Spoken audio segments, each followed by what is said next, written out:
Am I still skanking?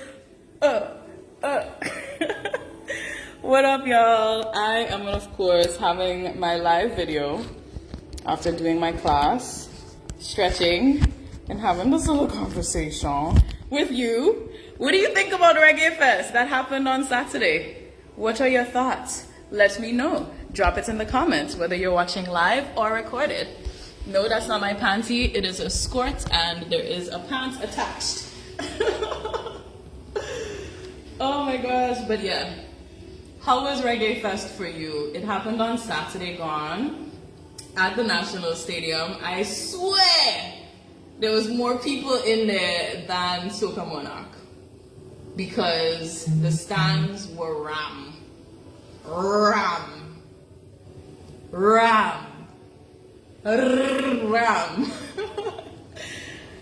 Yeah, honestly, it was amazing seeing the turnout. The fact that so many people, well, for one, I'm a sucker for concerts. Let's put that out there. 5 years ago, this exact weekend just gone, I was in Coachella in California. Oh my God, this side is clearly not as flexible as the other side. But I'm a sucker for concerts, so it's good to see Grenadians come out and enjoy live music, you know? There's something to be said about that, so big up yourself. This is a round of applause to everybody who went out to the Reggae Fest because there's something about supporting the arts that and music and all that good stuff that I love, so hats off. And I must say also, shout out to the promoters, you know. Big up to Steve, QS Promotion. I saw that it was a collaboration with QS and Starboy, so Chubby and Spectrum, so Danny. So big up all our audio for doing that event.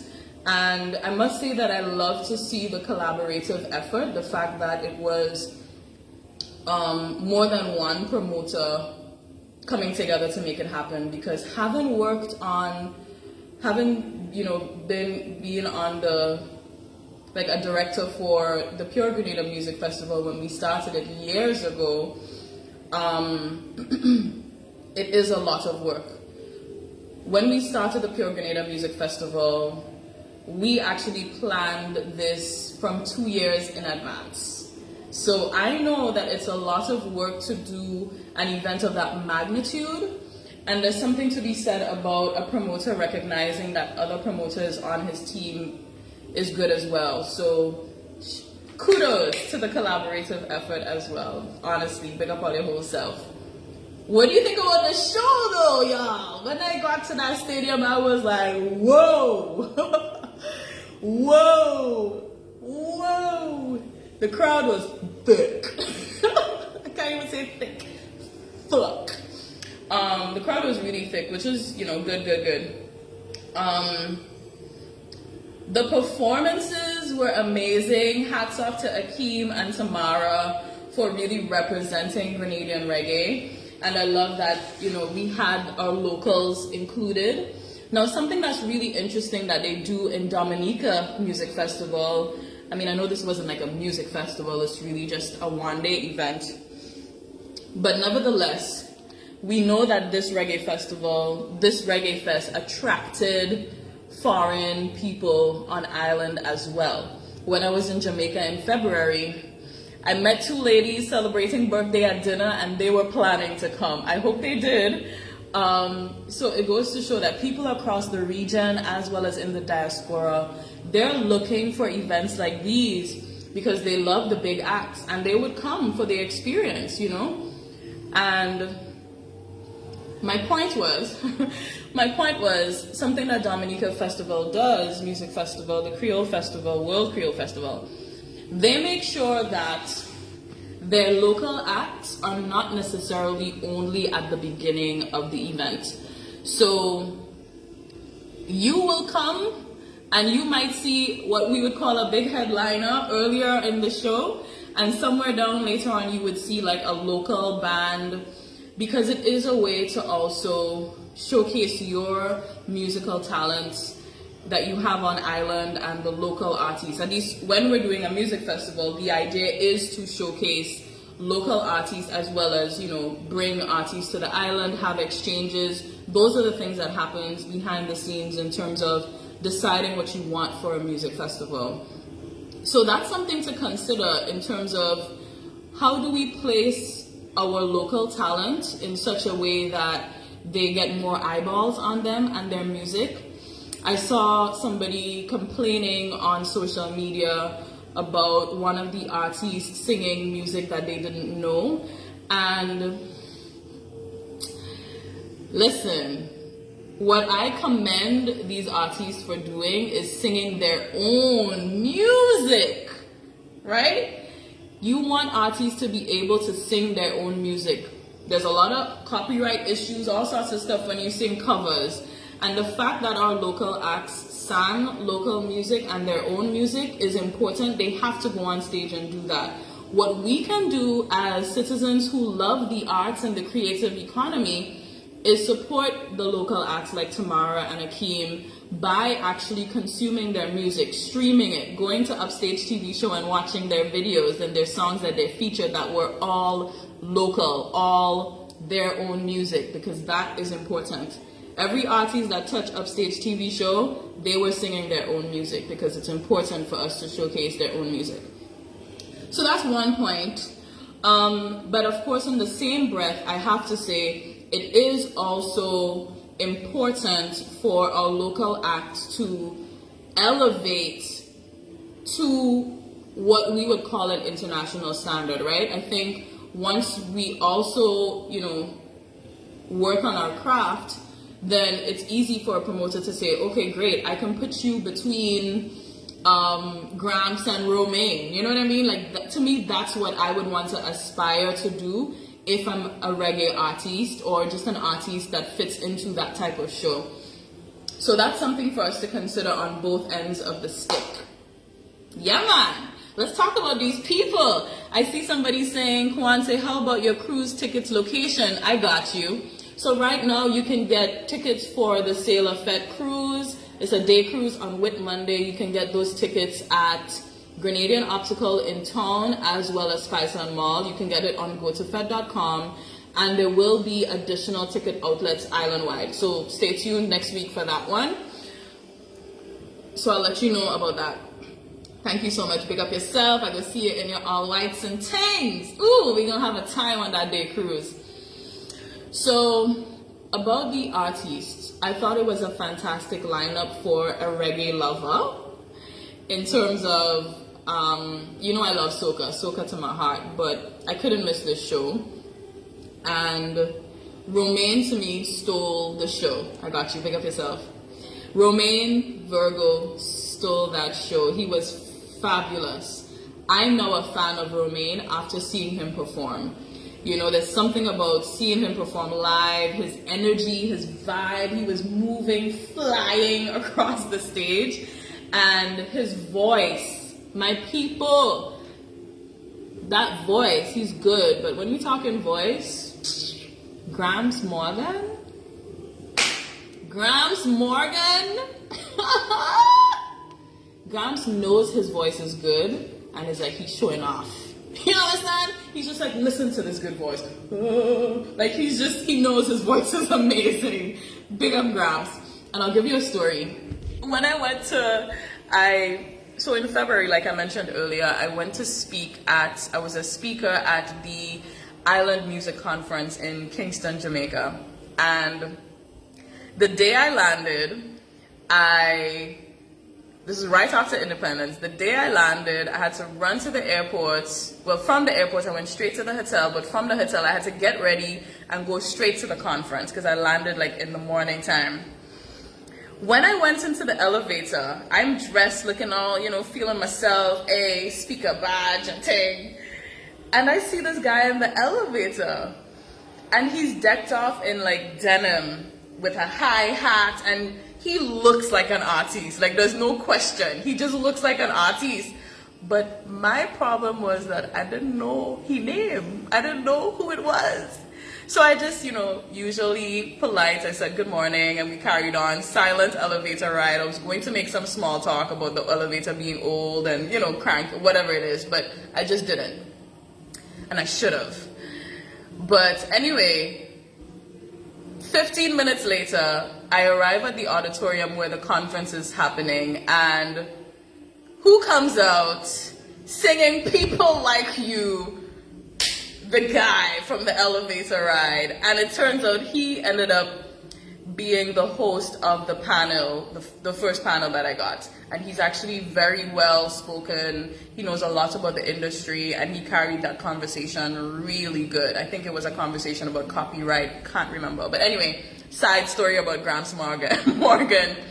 But that voice is to die for. Marcia, Auntie Marcia Griffiths, she's also a sweetheart. I was liming with her in Jamaica as well, and she is really a darling. And it was great to see her perform live. This lady is a veteran. I went to the Bob Marley Museum in Jamaica, and I learned a lot about the history, and she was actually part of the very last concert. She was a backup singer, and she was part of the last concert that Bob Marley performed in. So there's a lot of experience there that she has from way back when. And to see that she's still singing, and to see that she still sounds good. So all y'all artists out there, soca, reggae, whatever all you're singing, your voice is important, and please work on it. You know what I mean? Please work on it. These people don't just, they're working on their voices. They're making sure their performance is on point. So anyways, big up to those three. I thought those three were phenomenal. I felt like even just those three were a great show. But we had Spragga Benz as the surprise guest. And given that Spragga Benz, I think I said Spragga Benz, but given that Shabba, what's his name? Shabba Ranks? Shabba Ranks. Lord, they're all slipping me now. So much raga in there. But given that Shabba was on the cast, I figure it's a fitting surprise because Shabba and Spragga's audience seem to be quite similar. However, something about Spragga Benz did not seem to connect well with the crowd. I don't know if it's because they were like, I came to see who I came to see, and maybe I'm not too familiar with their music. I don't know what it was. And I felt that he was a great performer. Like, he commanded the stage. His outfit needed some work. Didn't seem like a performance outfit to me. But his delivery is great. He's a dynamic performer. I felt like Spragga and Shabba gave us a Sting experience. You know what I mean? Sting is a big reggae festival that happens in Jamaica. And I felt like they gave us that type of experience with like the live band doing dance hall.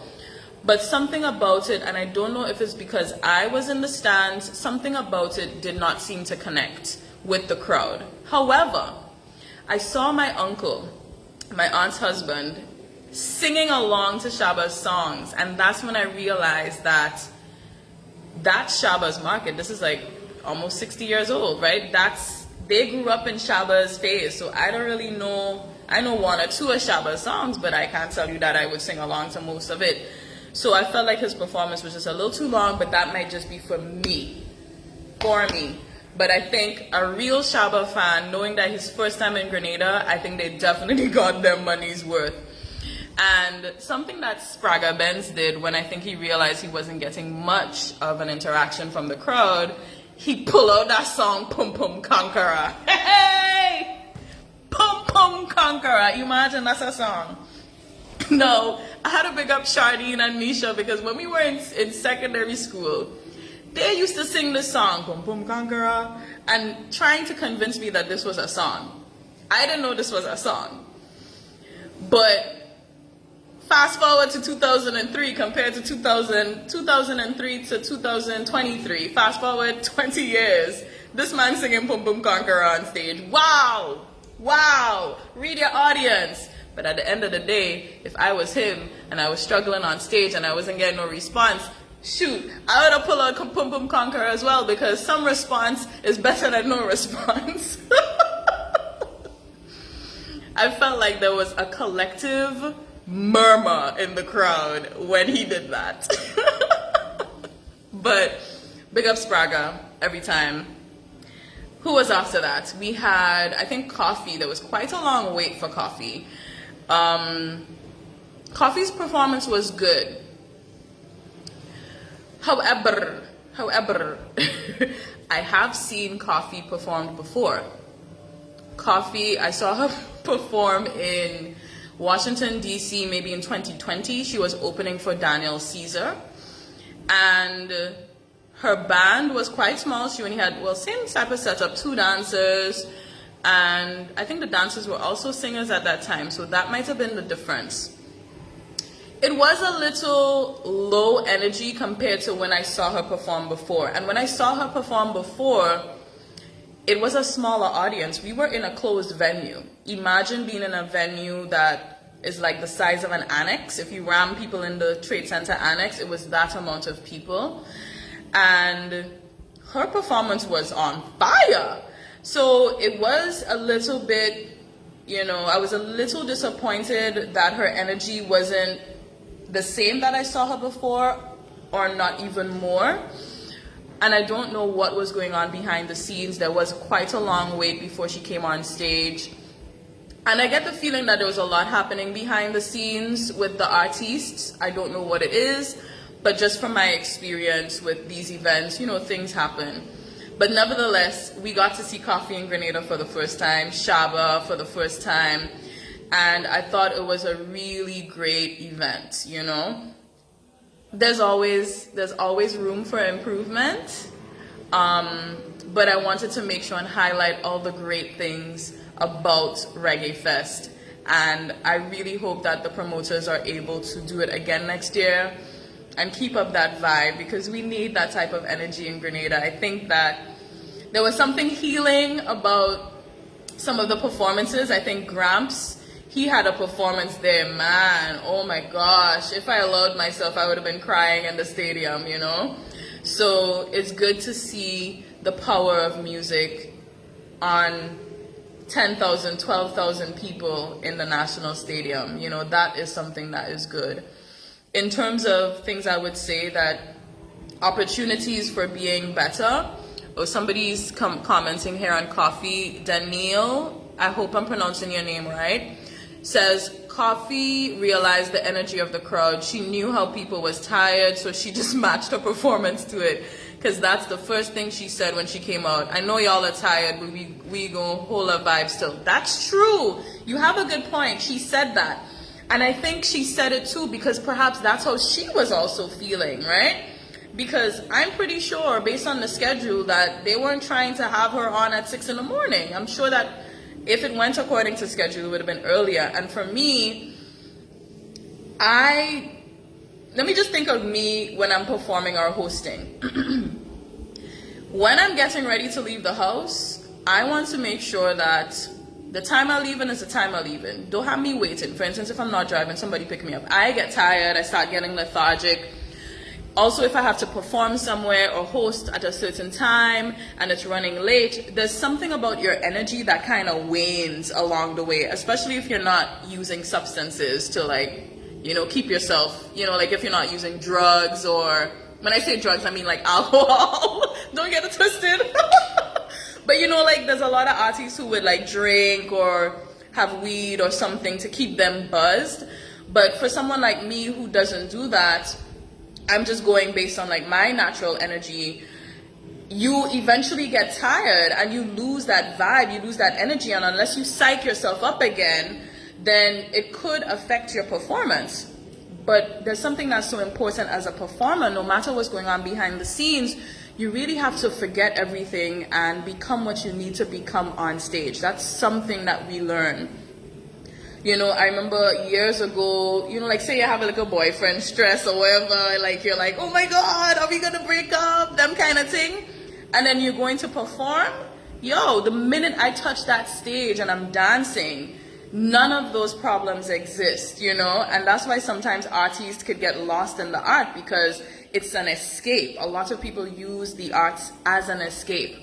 But I say that to say I don't know what was going on with her behind the scenes that may have contributed to that energy, but seeing her perform before to a smaller crowd in DC, she had a lot more energy than she did in Grenada.